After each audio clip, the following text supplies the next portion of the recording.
बिस्मिल्लाहिर्रहमानिर्रहीम। आज हम एएस लेवल अकाउंटिंग जिसका कोड है 9706 उसका अक्टूबर नवंबर 2018 का पेपर 1 करने जा रहे हैं जो मल्टीपल चॉइस से रिलेट्स करता है। Let's start from question number 1। A company doesn't include in the financial statements the value of skills gained by its employees from the training programs. कि डिफरेंट ट्रेनिंग प्रोग्राम से जो employees ने skill gain करी वो definitely business को फ़ायदा पहुंचाएगी। Business will get the benefit of this training program. लेकिन इस ट्रेनिंग प्रोग्राम से जो भी स्किल्स गेन करी है उसको we can not translate into monetary form.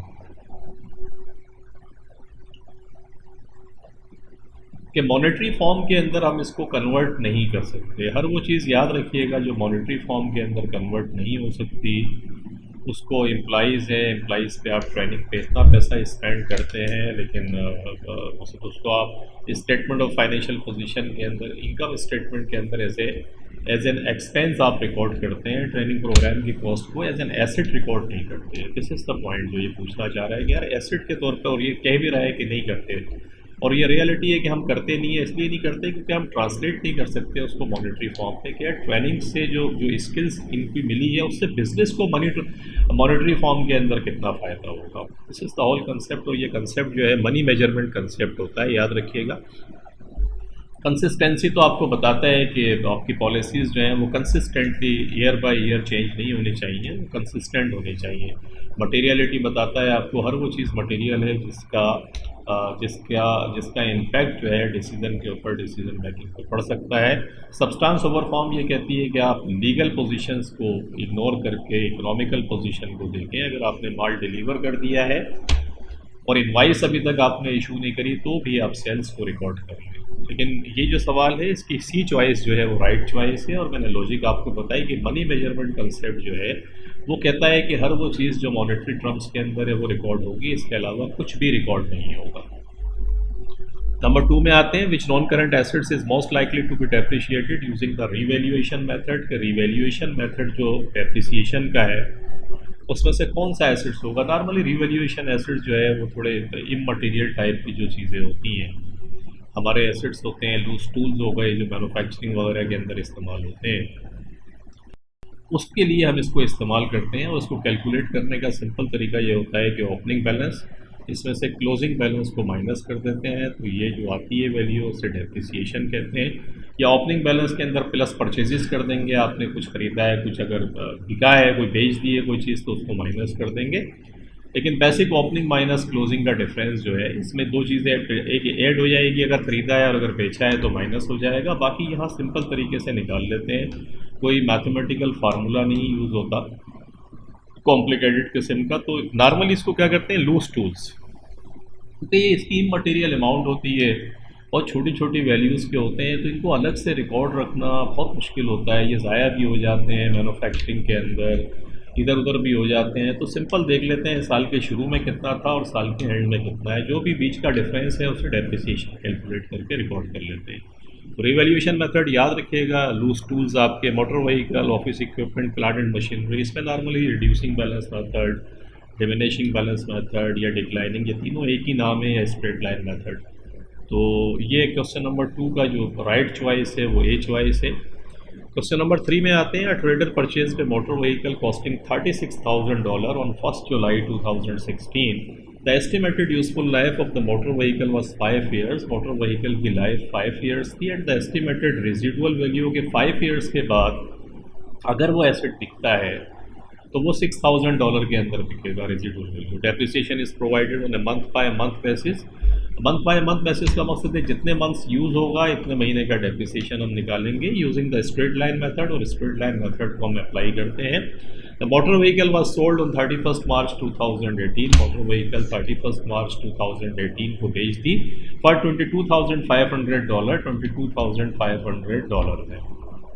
How was the profit और loss on disposal of the motor vehicle. ये बताएं कि मोटर व्हीकल के डिस्पोजल से क्या हुआ, प्रॉफिट हुआ या लॉस हुआ।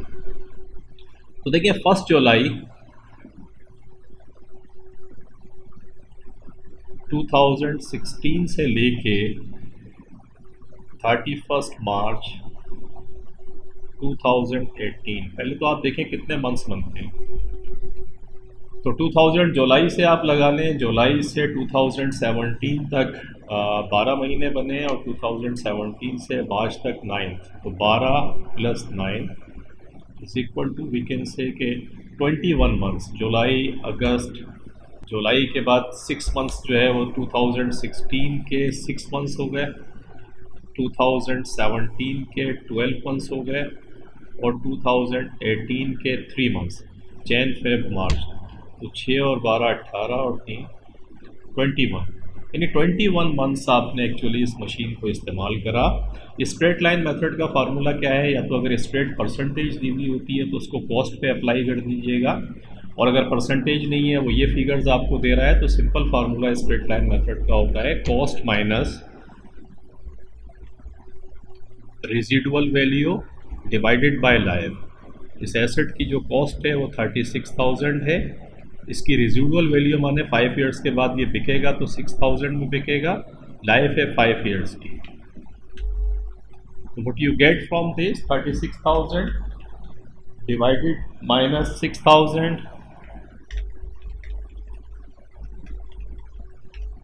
divided by 5, you get 6,000 again। तो $6,000 जो है ये डेप्रिसिएशन आ गया पर ईयर का।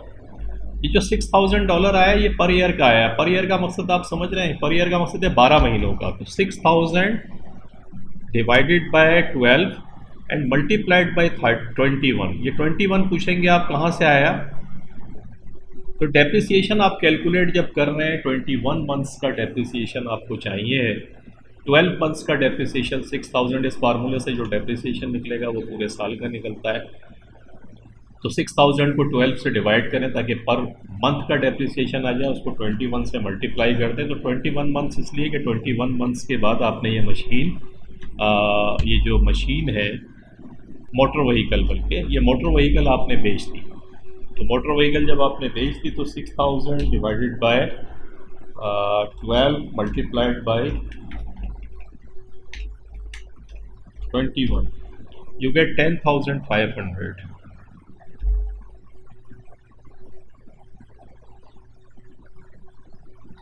ये 10,500 जो आपने निकाला ये एक्यूमुलेटेड डेप्रिसिएशन है। कॉस्ट कितनी थी आपकी, 36,000। जो टोटल कॉस्ट है उसमें से 36,000 आपकी कॉस्ट है, इसमें से 10,500 आपने एक्यूमुलेटेड डेप्रिसिएशन जो अब तक इस्तेमाल हो गया है वो माइनस कर दिया। तो 25,500 ये आपकी बुक वैल्यू आ गई। जब ये बुक वैल्यू आपकी आ गई तो एक्चुअली आपने बेचा कितने में है, 22,500 में। 22,500 में आपने बेच दिया 25,500 की मोटर व्हीकल को। तो 25,500 की मोटर व्हीकल की बुक वैल्यू थी, इसमें से माइनस कर दें 22,500 में आपने बेच दी, तो एक्चुअली अपेरेंटली क्या लग रहा है आपको, 3,000 का लॉस आ गया। वैसे भी देखें मोटर व्हीकल की जो बुक वैल्यू थी वो $25,500 थी। जो बुक वैल्यू से कम कीमत के ऊपर आप बेच रहे हैं तो लॉस है, बुक वैल्यू से ज़्यादा कीमत के ऊपर बेचेंगे तो प्रॉफिट है। आपने 22,500 में बेच दिया तो 3,000 का लॉस है, और 3,000 का लॉस सी चॉइस के अंदर आपको दिया हुआ है उसने, किसी चॉइस में 3,000 का लॉस है। तो क्वेश्चन नंबर 3 के अंदर जो राइट चॉइस बनती है वो सी बनती है आपकी। क्वेश्चन नंबर 4 में आते हैं। The following is an extract from the statement of financial position for a company at 31 दिसंबर 2016। तो क्या है मामला, कहता है कॉस्ट दिया हुआ है, एक्यूमुलेटेड डेप्रिसिएशन है, नॉन करंट एसेट्स हैं, कॉस्ट है $250,000 की। एक्यूमुलेटेड डेप्रिसिएशन का मकसद है अब तक जो एसेट्स इस्तेमाल हो गए वो 95,000 के इस्तेमाल हुए, तो नेट बुक वैल्यू जो है $155,000 है इन एसेट्स की।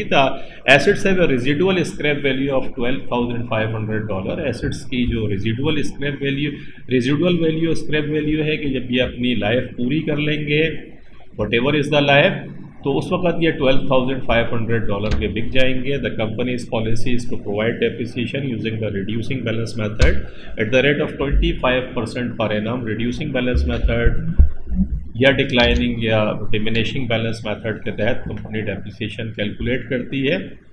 और इस मेथड के अंदर याद रखिएगा कि रेजिडुअल वैल्यू का लेना देना कुछ नहीं होता डेप्रिसिएशन कैलकुलेट करने से। इसको काट दें रेजिडुअल स्क्रैप वैल्यू को।